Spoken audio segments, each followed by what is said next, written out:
Have you ever wanted to add plugins to your Minecraft server but never understood how? Or have you figured out how to add plugins to your Minecraft server but have never been able to figure out how to get the plugins to work or how to configure the plugins? Well, in this video, I'll show you how to add plugins to your Spigot Minecraft server and how to fix common errors with plugins, configure basic plugins, and overall extend your knowledge of Minecraft plugins with this video. If you do enjoy this video, make sure to like and subscribe as it really helps me out. If you get confused at any point throughout the video or have any additional questions or want help configuring a specific plugin, feel free to join my Discord server so I can help you and extend your knowledge of Minecraft plugins.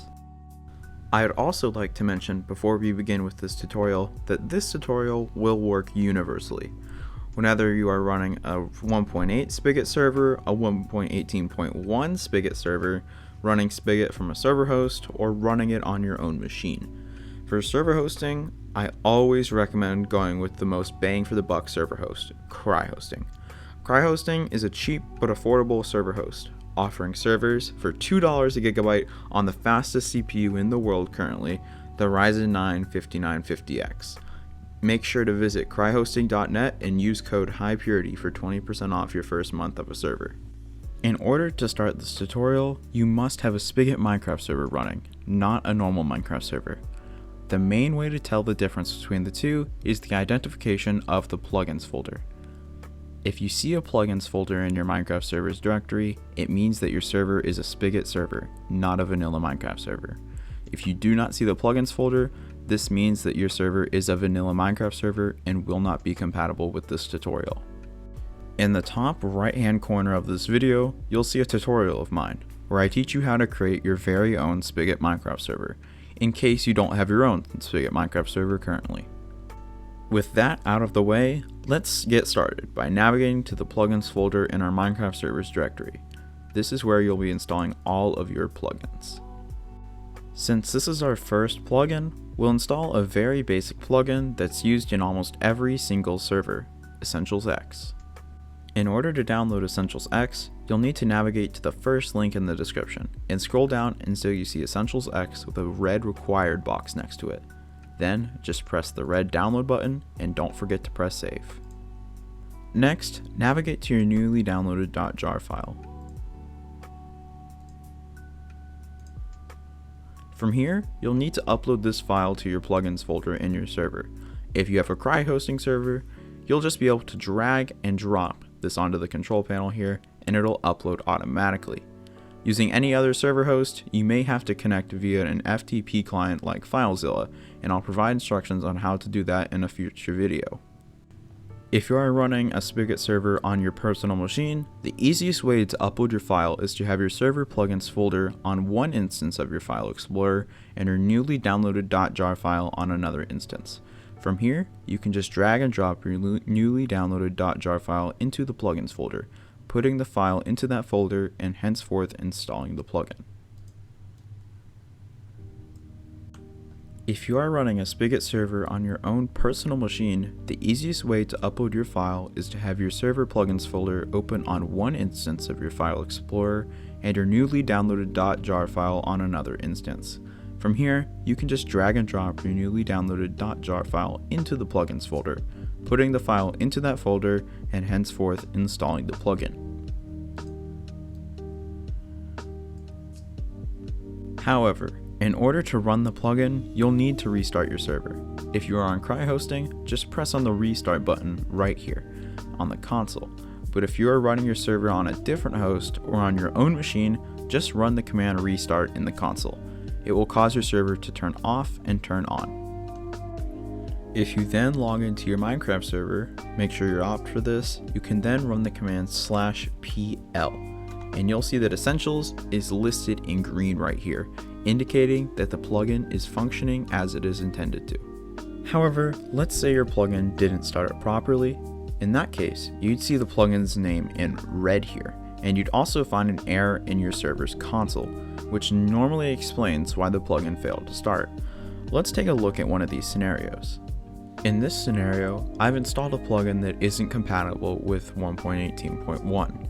This information can be found in the console, as when the plugin tried to load, it realized it couldn't run on this version, printed the error to the console, and closed down. You can see this when it says error closed when disabling Duals 3.4.1. Is it up to date?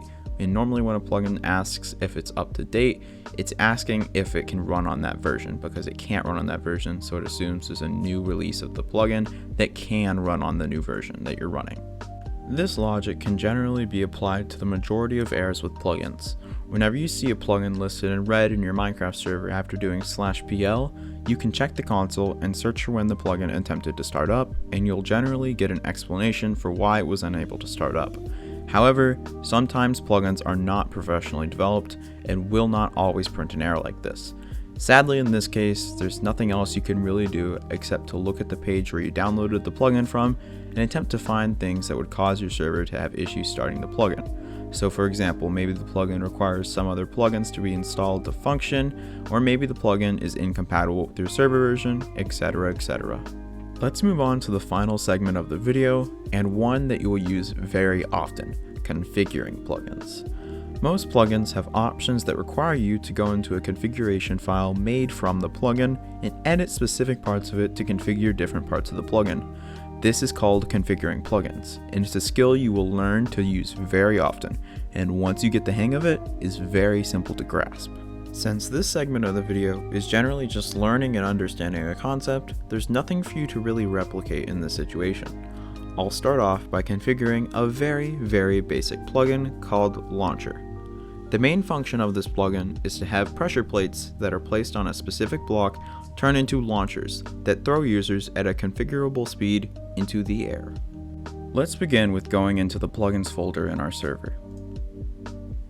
Once you navigate here, you may notice something peculiar. Not only are there jar files in your plugins folder, there are also folders that are named after the specific plugins. These folders are where our configuration files will be located. So, if we want to configure our launcher plugin, we'll need to navigate into the launcher plugins folder and then into the file called config.yml. Now, here's where this tutorial diverts if you aren't using a server host. Most server hosts have text editors for all of the various configuration file types. However, if you're running this on your own personal machine, you'll need to install your own text editor for configuration files and open it on your own through that editor. I suggest either downloading Notepad++ or Visual Studio Code, and both will be linked in the description to download if you want to download them. However, once you get the configuration file open, you can see how this plugin is pretty straightforward. It asks for a sound when the pressure plate is used, an effect for when the pressure plate is used, a speed option to determine how fast you want your pressure plates to send people, and finally options for the different pressure plates and blocks that you can place the pressure plate on to make it a launching pressure plate. Let's say I wanted to use this plugin with a stone pressure plate, and I wanted that pressure plate to be placed on a stone block. I'll change the two options at the end here, with the launch plate staying the same and the bottom block changing to stone. Then I'll save my changes, and now all that's left to do is restart the server and join the server. As you can see here, I'm in the Minecraft server that I've just configured, and the launching plugin is listed here as green, meaning it's functioning as intended. From here, I'll place a stone block and then a stone pressure plate on top of it, just like this. Now that this is completed, I'll just jump onto the pressure plate. And as you can see here, our configuration worked as the pressure plate is working as a launching pressure plate. With this being completed, that kind of wraps up this tutorial. Since this tutorial is pretty broad and just meant to teach you guys how to better your knowledge of plugins, you can join my Discord server with any questions, comments, concerns, or examples you may need help with, and I'll teach you to the best of my abilities. But thank you so much for watching this video. Make sure to like and subscribe if you enjoyed this video, as by you helping out this channel, you are helping this channel help people just like you. With that being said, I'll see you in the next video. Goodbye.